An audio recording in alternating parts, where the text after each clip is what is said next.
বলিউডে নিজের এক আলাদা অবস্থান গড়ে তুলেছেন কৃতি শ্যানন। অথচ ছোটবেলায় তার মনে অভিনয়ের কোনো স্বপ্নই ছিল না। প্রকৌশল নিয়ে পড়াশোনা শেষ করার পর ঘটনাচক্রে মডেলিংয়ে পা রাখেন তিনি। ২০১৪ সালে হিরোপান্তি ছবির মাধ্যমে বড় পর্দায় অভিষেক হয় কৃতির। প্রথম ছবিতেই পরিচিতি পেলেও সহজ ছিল না তার পরের পথ চলা।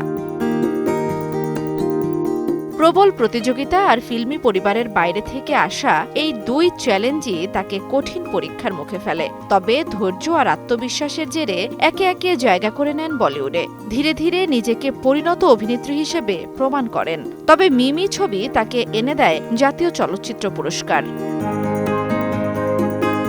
সম্প্রতি এক অনুষ্ঠানে কৃতি বলেন, এই ইন্ডাস্ট্রিতে টিকে থাকতে হলে জেদি হতে হবে। শর্টকাট বলে কিছু নেই। আউটসাইডার হলে লড়াই আরো কঠিন হয়ে যায়। তার কথায়, বিনা পয়সায় এখানে কিছুই পাওয়া যায় না, না খাবার না কাজ।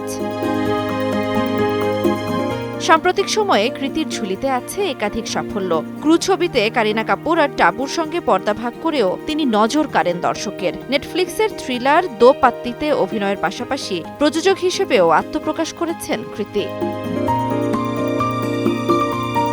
জান্নাতুল দোলনা, সময় সংবাদ।